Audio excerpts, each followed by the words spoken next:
Stocks continue to trade with a downward bias, declines far outpacing advances. Realty and industrials are the big losers, even as IT and financials hold their ground. Adani Group's Ambuja Cement is set to acquire a 47% stake in Orient Cement from promoters and other stakeholders at an equity valuation of 8,100 crore rupees. The deal triggers an open offer to the shareholders of Orient Cement and sparks speculation over more M&A in the cement sector. Hyundai Motor makes its debut by debuting on the Indian stock exchanges after being the country's biggest IPO, but the stock lists at a discount to the offer price as analysts remain divided on growth prospects. And the CEO is confident of growth, sees more capital investments in India. SEBI member Ashwini Bhatia says that India shouldn't be proud of wearing the crown of the largest F&O volume market in the world. He advises investors to approach equities seriously with an eye on wealth creation and be wary of some SME IPOs. The regulator is preparing a discussion paper on that space.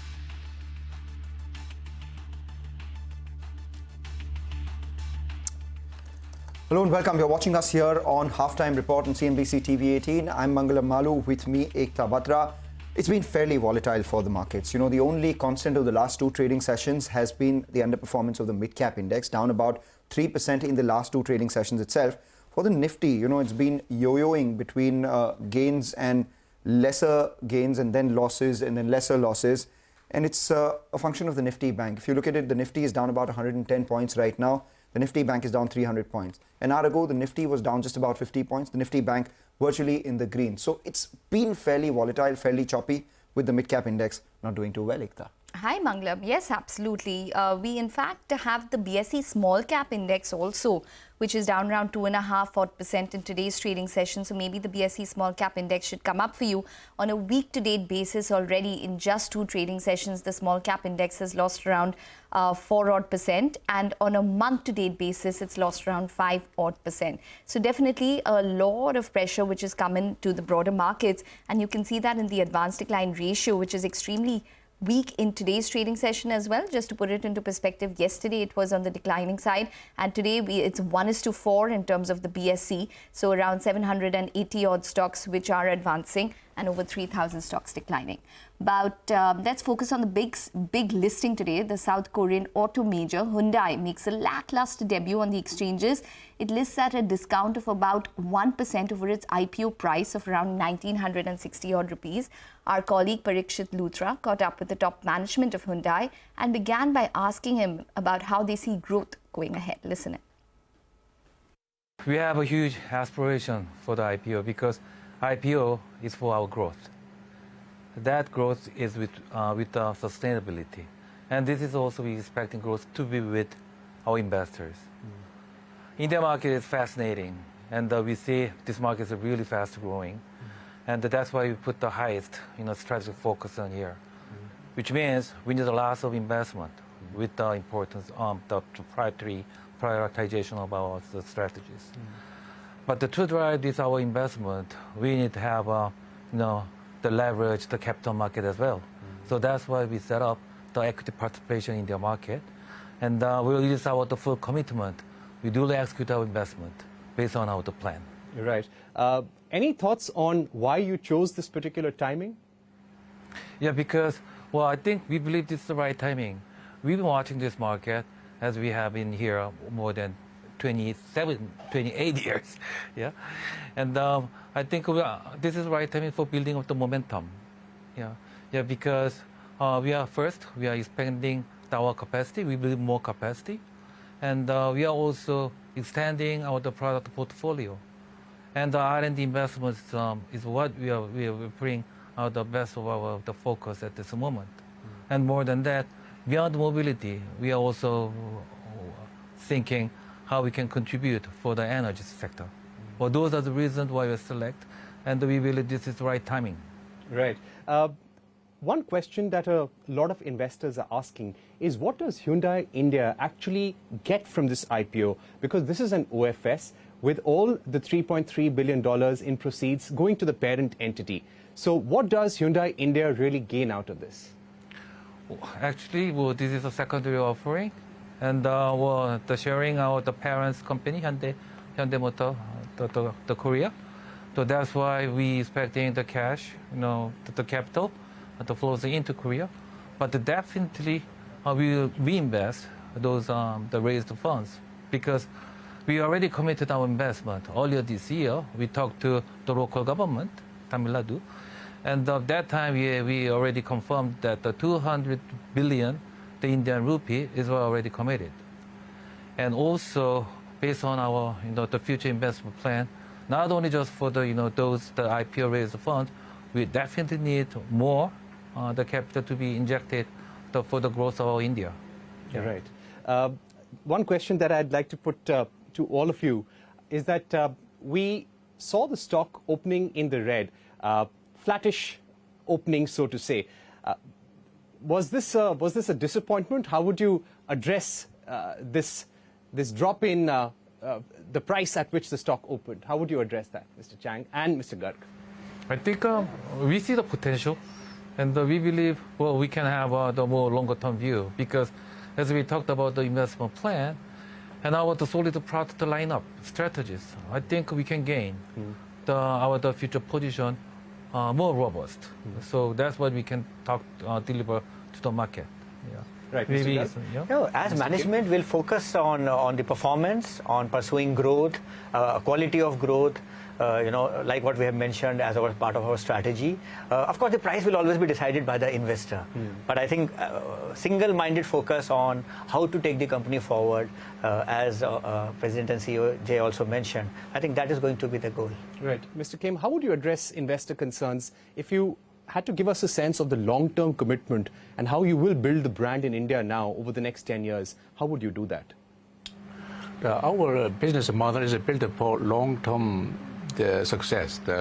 We have several focus areas in terms of sales. We are pursuing the quality of growth, focusing on profitability and the volume with our prominent product pipeline and healthy dealer sales network.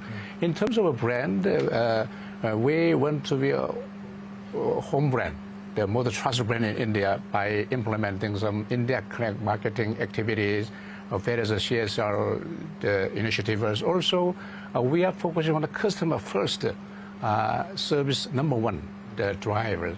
And then in terms of the electrification, we are developing an EV ecosystem. We are planning to launch 4 EV models, including Creta EV, for this financial year. Also, we are localized our full EV supply chain. Also, we are investing in infrastructures. And then we are focusing on the export. We are positioning HMI as a production hub for emerging market. So we have a very healthy and balanced domestic and the export mix, so which give us not only profit, but also it give a natural hedge against some market fluctuation there. We have a strong long-term strategy. Right. When you speak about volume growth, Mr. Garg, what kind of volume growth are we expecting in FY25, FY26 and beyond? Look, if you see the CAGR for the Indian industry, whether you take a 5-year period or a 10-year period, it has been about 5% in terms of volume. However, what is more important is how the average selling price has been going up. Like we mentioned earlier, we are pursuing that quality of growth. So volume is, of course, very, very important. But at the same time, the average selling price is important. The premiumization is important. Because India, if you see, is at the cusp of that growth. Because car penetration is low. At the same time, the per capita income is going up.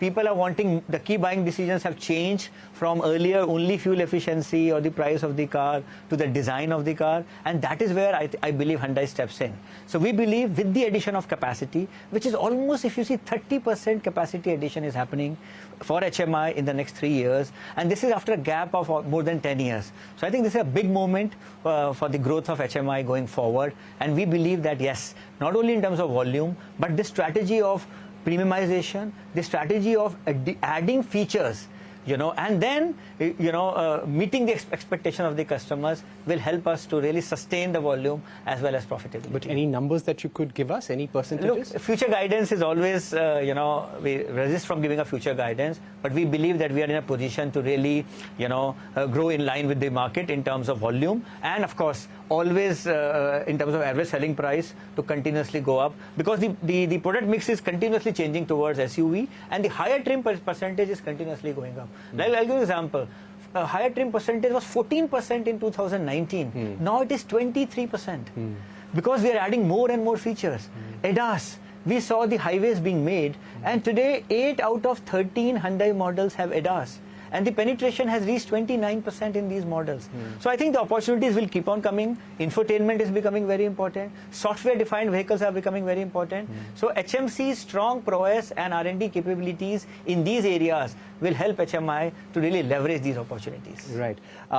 What would be your 10-year vision for Hyundai in India? You have one EV in the portfolio right now. You'll add another 4 by 2030. If I were to ask you about your vision for Hyundai India in the global scheme of things, Mr. Chang, what would that be? Well, in terms of the production capacity that we are going to build, India should be one of the most important production the hub for us. To enable this, we also need to invest more and focusing on the R&D capability. Thus, we are setting up the production capacity increase and also R&D reinforcement. Those are the two main pillars that can ensure the growth. But if we especially focus on the EV, I think we believe that India is also, thanks to the government, the very strong the aspiration for the decarbonization. I think this is another the momentum that we can build together with the steady government policy, with the consistency, and also infrastructure, where we also need to invest as well. And also, I think infrastructure building together, well, those are the things, the most important, the theme, strategy pillar for us as well. All right, the management were so positive about the prospects of growth and the offerings that they have over the next few years for the Indian market itself. That's an exclusive coming in from Hyundai Motor. The street, however, awaiting better entry points for the stock price itself. That's the word that has come in from not just the management, but if you look at some of the analysis that we've heard from the experts this morning and all through the period of the Hyundai Motors IPO as well. We take a short break. On the other side, we have another management joining in. PJ Nath, the MD and CEO of Nelco, will join in to decode their second quarter performance.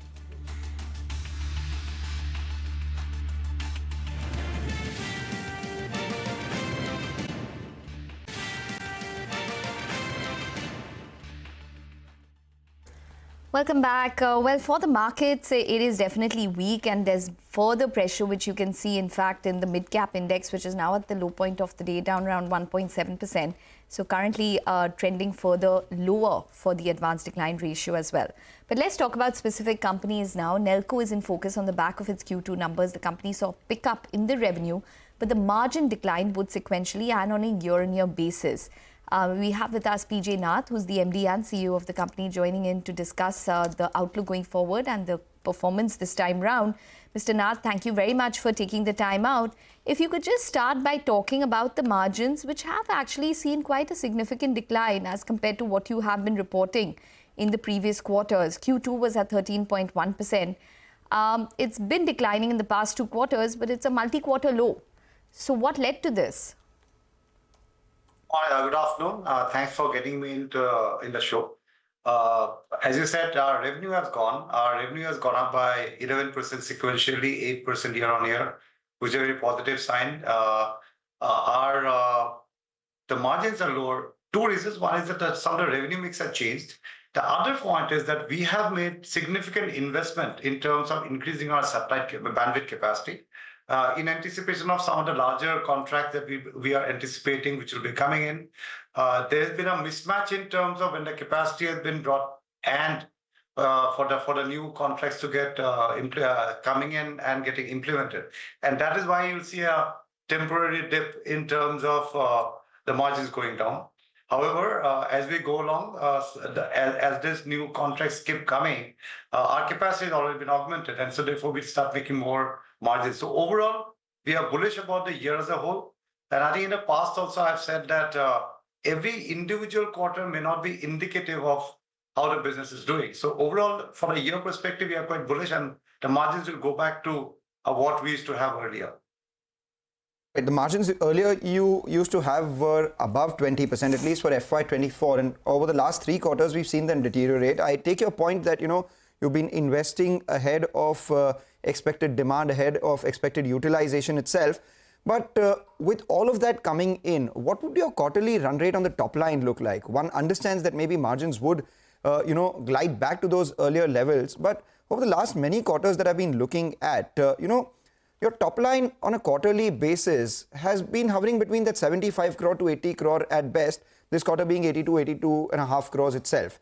So on a quarterly run rate, what is the top line that we can expect once all these orders start kicking in and your utilization increases?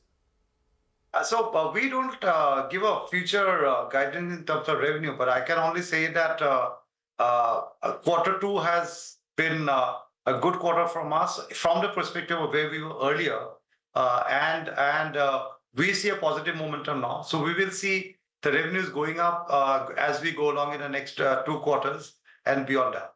So I don't want to give a specific number, but suffice to say that it will be growing. And I do understand what you're saying in terms of where is it hovering. It will go up. There's been some amount of lag in terms of some of the contracts coming in, but we see them happening now. As we have entered the month of quarter, in this particular quarter, OND, we see a lot of these orders coming in and getting implemented. And so you'll see a revenue growth for the next 2 quarters and a year as a whole. So can we just drill down into numbers? Maybe if you could share some percentages with us and some targets with us. FY24, the margins were 18.5%. You're expecting to revert back to those levels? Yes, we'll be in the range of 17 to 19%. So that's where we'll be eventually for a year as a whole. Yeah. Okay. And when you talk about revenue growth in the next 2 quarters, you clocked in 11.4% on a year-on-year basis this quarter. So are you going to do similar levels? Is it going to be, can you share a range with us in terms of what we can expect on a year-on-year basis in terms of revenue growth for you in the next 2 quarters? Yeah, that's like giving a future guidance, but I don't really want to give it at this point in time, except to say that it will be growing beyond what we had last year. And we'll keep talking about it as we go along. Yeah. All right. Take that point. But your license for in-flight and maritime communication issued by the Department of Telecom, how much has that started contributing? Because you did say that this could be about 25 to 27% of your overall revenue can pick up in the next 1 to 2 years. So wanted to understand how that part has panned out and what's the pickup likely to be here? When you say in-flight and maritime, that license has got 2 parts. One is the Aero IFC and the other one is maritime. So together it is that. We are hovering between 23 to 26, 27% for the IFMC revenue as a part of our total revenue, as a ratio of our total revenue. So that's what we've been doing. It has been a satisfying business for us so far.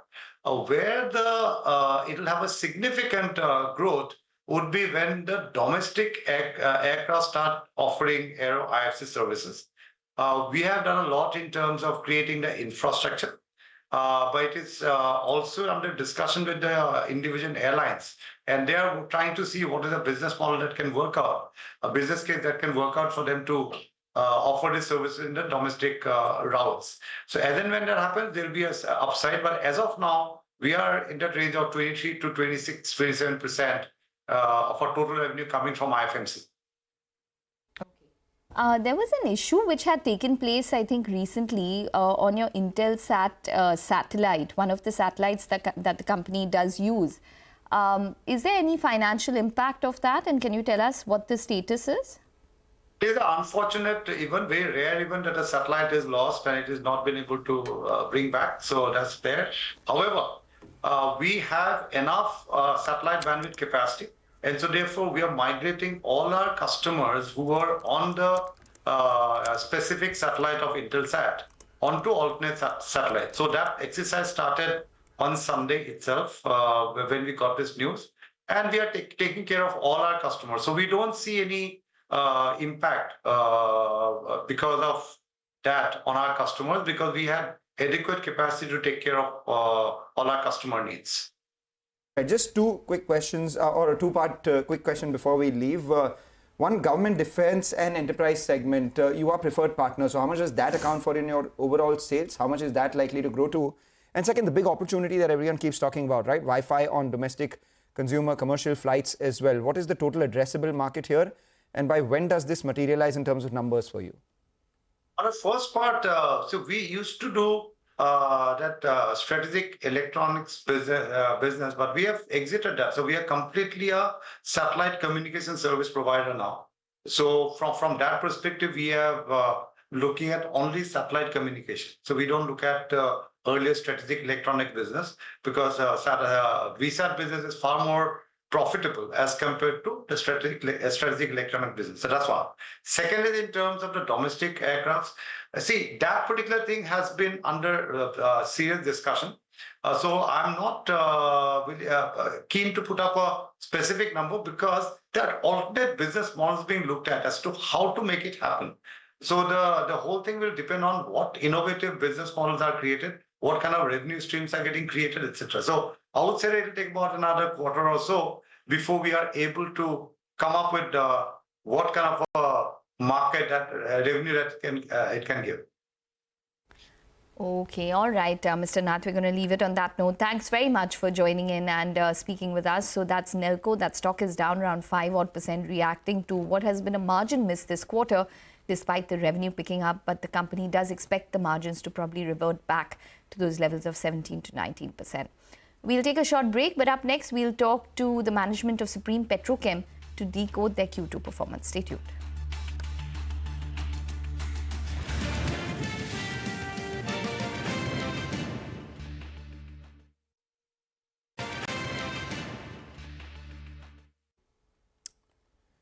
Welcome back. You're watching us here on Halftime Report. Supreme Petrochem is the next management on the show. The company has reported a good year-on-year performance, but weak sequentially. Exports remain subdued due to the ongoing crisis in West Asia. Rakesh Nair, who's the ED of Supreme Petrochem, joins us now. Thanks a lot, Mr. Nair, for joining in. And that really is the first question. You know, the Middle East crisis have impacted your exports in the second quarter. We haven't seen any remediation yet from that crisis. So in light of that, what is the guidance that you can give for exports this year and the overall guidance that you have for the entire year? Thank you. Our exports are down, not only in this quarter, even for the first half, they are down. And essentially because of the slowdown also in Europe, America, as well as in Turkey, which is one of the biggest markets, and the West Asia, coupled with the West Asian crisis. Now, going forward, we will be perhaps trying to recoup some of it by increasing our volumes in the domestic market. But then, as of now, unless we find that there is a uptick in the market in these continents, as well as the West Asia crisis is resolved, the exports would be subdued. Okay. So what kind of volumes are you targeting for this entire year? Because earlier you had a 3.5 lakh tons sort of volume target. With the current crisis in the exports market, what is your target for this year? We think that we will be able to touch around 340,000 tons. Okay, 340,000 tons. 340,000 tons. Okay. I think you were targeting 350,000 tons before? Yeah, that's right. And now we are targeting around 340,000 tons. Okay. Is there a chance that there could be a lower target or a higher target from 340? That's the target we have. We assuming that we are able to maintain the current rate of exports and also some growth in the domestic market. Domestic is doing all right because in the current quarter, domestic market had an uptick by around 5.5%. And in the first half of the year, the domestic market has done well. It has grown by almost 17% for us. And of course, the non-OEM sector in the current quarter did not do as per the expectations. But now the lean period will be over by the end of November or so. So the last 4 months of the current financial should take care of it, I suppose. The reason I'm asking Mr. Nair specifically is to get a sense in terms of the demand environment that you're working in. Are you more negative about the demand environment at this point in time when it comes to, say, the export or even the domestic market? Are you neutral, or are you a little bullish in terms of it picking up? No, as far as the domestic market is concerned, we are bullish. As far as exports are concerned, barring the West Asia crisis or the European issues, the other parts of the world, the markets are fine for us. Right. Let's talk about the operational side. How have styrene monomer prices panned out in the second quarter? How do they compare to the first quarter? What's the outlook here? And value-added product as well. You were expecting an increase in contribution coming in from that, and that would aid your margins. So on both these fronts, what's the update? The styrene prices in this quarter were more or less stable. They were in a range, the 3-4% up and down. But as compared to the corresponding quarter of the previous year, this year the styrene prices were higher. But then during the quarter, they were stable. And as far as the value-added products are concerned, we continue to work on that, and we are currently in the same range of between 35 to 40%, depending upon the quarter to quarter and the market segments, which from where the demand comes in. But then around thereabout, we are there as far as the value-added products are concerned. So what's your outlook on margins in that front then? On account of stable raw material prices and stable contribution from value-added products as well? Yeah, so as far as the annual margins percentage is concerned, I won't be able to give you any guidance on that. But then we hope to do better than the last year. Okay, all right. You hope to do better than the last year. Just wanted to get a sense in terms of the domestic market a little more. Since you've given us your entire volume guidance, can you give us a sense in terms of the growth that you expect to exit FY25 with when it comes to domestic as well as export markets? As far as the domestic market is concerned, I think we would be clocking a growth of around 8.5% or 8% thereabout. And the exports are concerned, exports would be negative as compared to the previous year. Negative by how much? The overall volume growth, we are targeting to be closer to 5 to 6%. Okay. All right, take that point. Thanks a lot, Mr. Nair, for joining in. Just a final question, if we, you can quickly wrap it up. The ABS plant, when does that start contributing to your overall revenues, and by how much? The ABS plant would be completed by March. There has been a delay by almost 3 months there now, and because of some delay in receipt of equipments. We hope to complete it by March, and in the next financial year should see the volumes coming in from there and adding to our contribution. But in the full year would be the 26-27 financial year.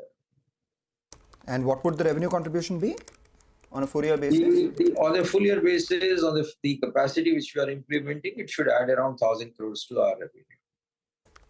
Okay. All right, so we're going to leave it on that note. Thanks very much for joining in and speaking with us. So that's Supreme Petro. Stock is just about lower by around 0.5% at this point in time. It's a lower volume guidance that they have guided for 340,000 versus 350,000 earlier. They are expecting the export markets to probably decline, but they're expecting the domestic market to probably grow around 8 to 8.5% for the year. We'll take a break, but a small programming note as we slip into a break as we prepare to ring in the festivities this Diwali.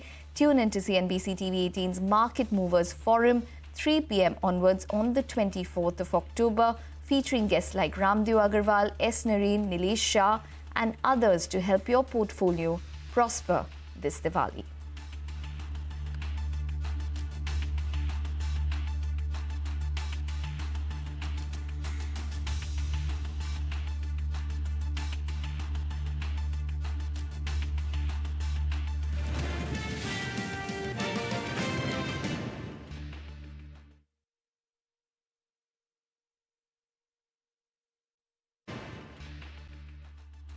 Welcome back. Volatility for the market continues. The Nifty is down 150 odd points. The Nifty Bank down 400 points. The mid-cap index at a 1.8% cut at the low point of trade. Good time to get you an update coming in from the F&O pack. The reason why I call it volatility and intertwined volatility between the Nifty and the Nifty Bank should be up on your screen. You have the intraday charts of both the Nifty as well as the Nifty Bank come on your screen side by side, and you'd see, they have been following a fairly volatile pattern, and they have been pretty mirroring in the shape of those charts itself at the low point. Well, in the meanwhile, just keep an eye out on, Bajaj Finserv. There are news lines coming in from Bloomberg saying that the Allianz has mulled ending decades-old Bajaj insurance joint ventures in India. Remember, we in India know Allianz by its partner Bajaj Allianz. So let's see how that pans out. The stock in focus on account of this would of course be Bajaj Finserv. We have Bajaj Finance's results today and Bajaj Finserv's results tomorrow. So we will hear, if at all, there is any official comment coming in on it from either of the companies in their conference call or the press release post their earnings, more specifically likely on Bajaj Finserv. So Allianz mulling ending their decades-old Bajaj insurance joint venture in India could be a sentiment negative. The quantum of that we'll perhaps come to terms with once it is announced. And remember, this is news that is coming from agencies. So we haven't independently verified or have had any comment on the companies from this itself. But I'm sure our team has been reaching out to both these companies itself. Yes, absolutely. And I was just reading that the company had received the certificate of registration from the IRDA all the way back on the 2nd of May 2001. So that's how long, this JV has probably been in existence. So that's big news, actually, which is coming in. And let's see. News, so there's no confirmation as of now. There's no confirmation. We'll just get a little more in terms of details from that. But let's go back to the way the markets have behaved right now. At the low point of trade for the frontline indices, both the Nifty as well as the Nifty Bank and the mid-cap index, it's important to track where the Nifty goes from here, largely because Friday's low was just under 24,570. From there, it saw a bit of a bounce back. But now the 100-day moving average on the Nifty is 24,526. Can we hold around these levels or not is the big question. And the answer to that will be in where the Nifty Bank goes. Because, the Nifty Bank has broken below its 50-day moving average. And now it's close to its 100-day moving average of 51,435, a mark that it crossed both, 50 and 100-day moving average on Friday itself. Active Nifty options, we've seen writers at the 24,700 call, writers at the 24,800 call, telling you upwards of 24,800 to 24,900, there would be some congestion for the Nifty itself, though they are pinning on support coming in around that 24,500 mark itself, which coincides with the 50-day moving average or the 100-day moving average on the Nifty itself. It is a Tuesday, Fin Nifty weekly options expiry. We have the 24,000 call extremely active and the 23,800 put, a level where we are on the Nifty Financial Services Index, which is equally active as well. So if there is a bounce which is likely in the market, it has to be from current levels, else there would be further lower levels that the indices would be seeking. Take a short break, come back. On the other side, we get you more on the markets and stock-specific action.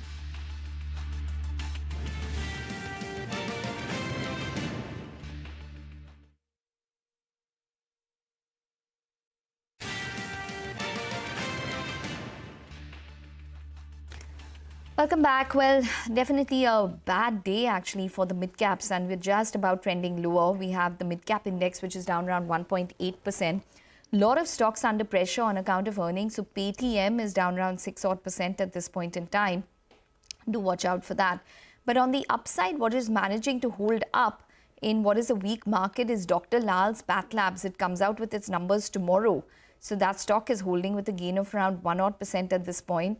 And in fact, a couple of others, such as, Unichem Labs as well as Avenue Supermarts, that came out with numbers. But nonetheless, all of these stocks are managing to hold their head above the water. In fact, Unichem Labs is showing a good uptake of around 12.5 odd %. So maybe there's something brewing there one needs to probably watch out for. But overall, it's definitely the texture of the market is just about becoming worse. When you talk about the advanced decline ratio, it currently stands at around 1:5 on the Bombay Stock Exchange and 1:9 on the declining side on the National Stock Exchange. We'll take a short break, be back with commodities. Stay tuned.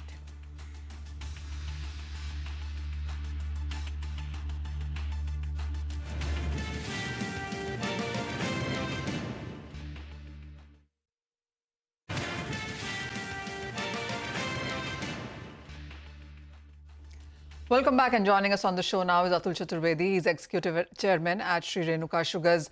Chaturvedi, hi, thank you so much for joining us. And to sugar first, and the crushing season in UP starts from first week of November. It would be by mid-November when we see Maharashtra and Karnataka get to it. What's your sense, initial calculations on what kind of crop are we looking at? Does this delayed crushing impact in any sense? No, definitely. Second question first. In fact, the more we delay the crushing, the better would be the recovery. The sugar recovery will definitely improve much better. And as far as the crop is concerned, I think crop this year has been pretty good, whether it be UP, whether it be Maharashtra or Karnataka. So I would not be surprised if we probably have a crop which is in excess of what it was last year.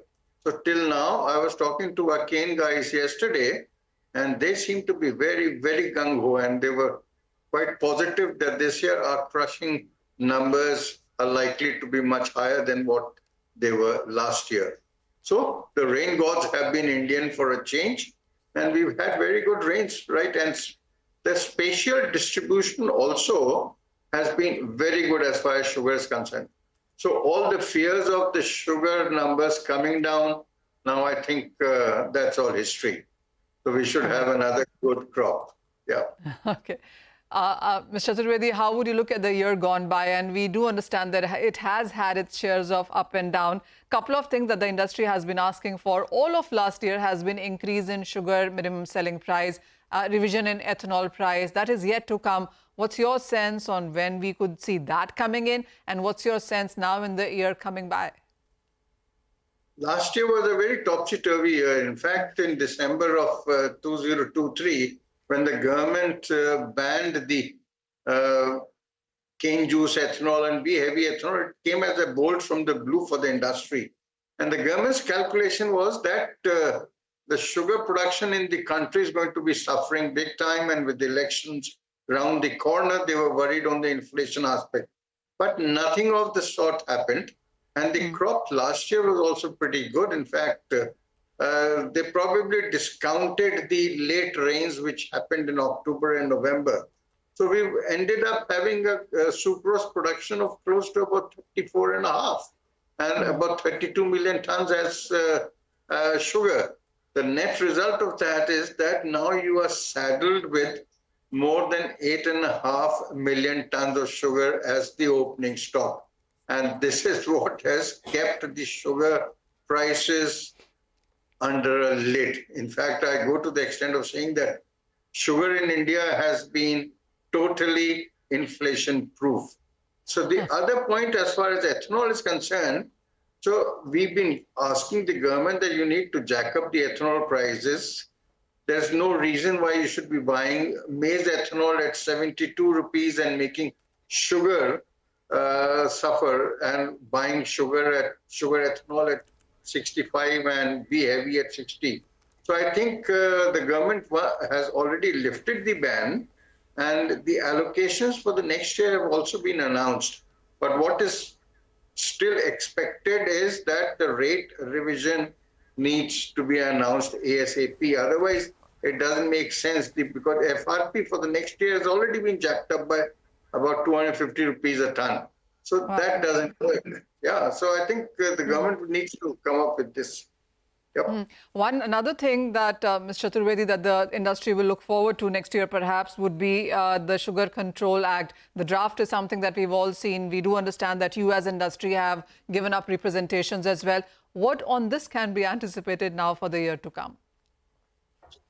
As it is, sugar as an industry is very, very, very heavily regulated. So honestly speaking, I see no reason why they need to increase the regulation. There's nothing in the sugar industry which is not regulated. So by just adding something more into it, to me, it doesn't make sense. And as it is, we are talking in terms of ease of doing business, and this is contrary to what the government has been saying, that we would be insisting. So I hope this remains only as a draft and it doesn't come into being, because industry has represented quite a lot against many of the provisions which are being likely to be introduced in this. Yeah. All right, so that's something that we'll keep an eye on. Mr. Chaturvedi, as always, thank you so much for joining in. Well, that's the view coming in that the delayed crushing is actually better for the crop going forward, the recovery as well. So that's a positive there. But yes, there's so much that the industry still desires in the year to come. With that, that's all the time that we have on this show. But Business Lunch will take all the action ahead.